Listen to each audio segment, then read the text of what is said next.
बिस्मिल्लाहिर्रहमानिर्रहीम अस्सलामुअलैकुम वरहमतुल्लाहि वबरकातुहू। अमूर ख़ानादारी में खुश आमदीद। एक बहुत ही प्यारी सुबह, एक बहुत ही प्यारे दिन और अपने रब्बुल आलमीन की नेमतों का शुक्र अदा करते हुए आज मैं बनाऊंगी देगी पुलाव की रेसिपी, जो कि टक्कर देने वाली है देग की पकी हुई पुलाव को।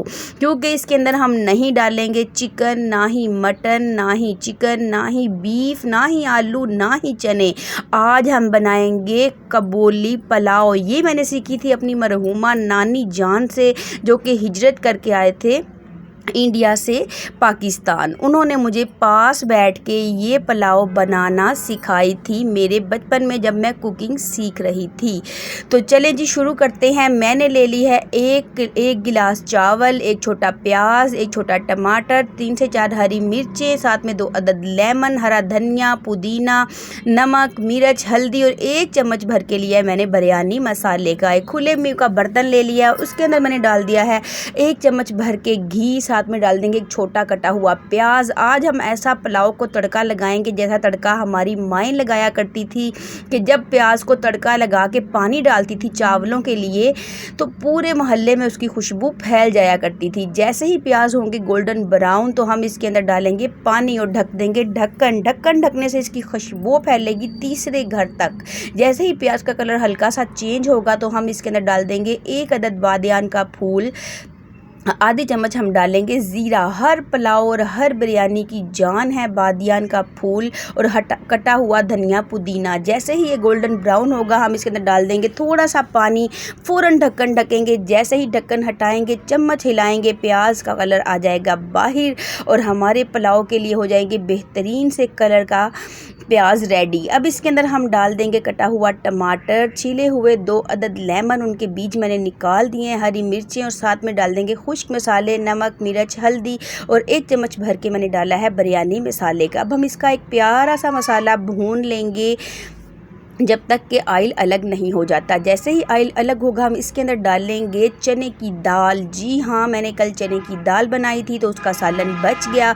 1 कटोरी के करीब ये चने की दाल है, 1 पाव चावल है, हम इसको शामिल करेंगे। अगर आपके पास पक्की हुई चने की दाल नहीं है, तो आप अलग से बॉईल करके बनाएंगे, तब भी ये बहुत लजीज बनेगी कबूली पुलाव। अब अच्छे तरीके से हम इसका मसाला भून लेंगे। जो खड़े खड़े टमाटर और हरी मिर्च नज़र आ रहे हैं, इनको हमें बिल्कुल स्टैंड अप ही रखना है, इनको चम्मच से हमें गायब नहीं कर देना दबा दबा के, क्योंकि हम पुलाव बना रहे हैं तो खड़े खड़े मसाले पुलाव में बहुत ही मज़ेदार लगते हैं। जैसे ही खुशबूदार सा मसाला भुन के तैयार होगा, हम इसके अंदर डाल देंगे 2 गिलास पानी। 1 गिलास चावल थे, 2 गिलास पानी डाल दिया, ढक्कन ढक दिया। 5 मिनट बाद ढक्कन हटाया है, तो पानी जो है वो बॉईल हो रहा है, इसके अंदर उबाले आ रहे हैं। तो अब इसके अंदर हम डालेंगे 1 चम्मच भर के गरम मसाला। अगर तो रोज़ा नहीं है, आप नमक चेक कर सकते हैं। अल्हम्दुलिल्लाह माह रमज़ान है, तो अंदाज़न ही पकाएंगे, नमक का अंदाज़ा अल्लाह के सूरत बेहतर अपने आप ही नमक हो जाएगा। अब हम इसके अंदर डाल देंगे भीगे हुए चावल। चावलों को मैंने आधा घंटा पहले भिगो दिया था। अब चावल डालने के बाद बहुत ज़्यादा चम्मच नहीं चलाना, सिर्फ एक बार चम्मच से इसको एहतियात से हिला जुला देंगे, ताकि चावल जो है वो टूटे ना। 1 इंच लंबे ही हमारे चावल पके।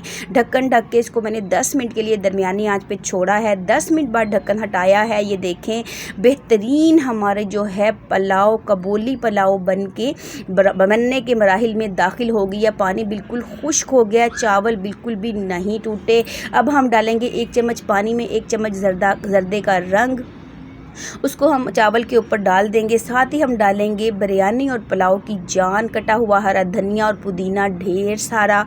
और अब मैं आपको दिखाती हूँ कि चावल कितने खिले खिले और 1 इंच लंबे चावल पक्के हैं। ये देख सकते हैं आप मेरी उंगली पे, 1 इंच लंबा चावल जो है वो पक के तैयार हुआ है। झटपट, कोई बाज़ार से मैंने चीज़ें नहीं ली, घर पे मौजूद सामान से। अब ढक्कन ढक देंगे, 5 मिनट का इसको हम दम देंगे। आप यकीन करें कि ये इतनी खुशबूदार, इतनी मज़ेदार खिली खिली हुई पुलाव बनी है कि ये टक्कर दे सकती है देगी पुलाव को।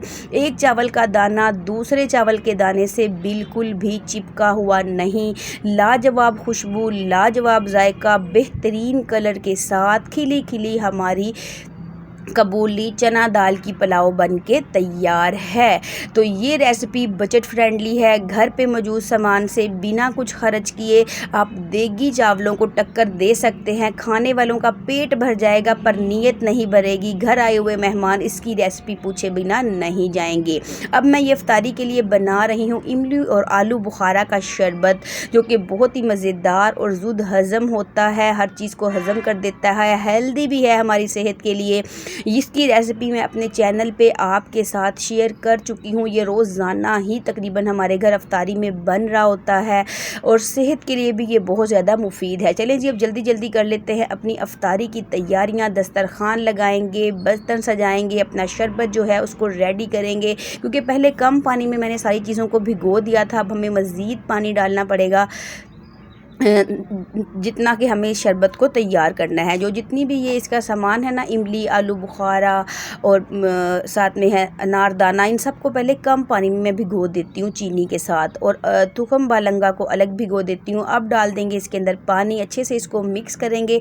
लीजिए हमारा अफ्तारी के लिए बेहतरीन सेहत बख्श, मादे की गर्मी को दूर करने वाला, दिन भर की प्यास को बुझाने वाला मज़ेदार सा इमली आलू बुखारे का शरबत हो गया है रेडी। अब सज गया है इफ्तार का दस्तरखान। अब करेंगे इफ्तारी और साथ में अदा करेंगे रब्बुल आलमीन की अता करदा नेमतों का करोड़ करोड़ बार शुक्र। आप भी इसी तरह अपने घर पे ये रेसिपी बनाइएगा। अगर आपको अच्छी लगे तो लाइक और शेयर करें।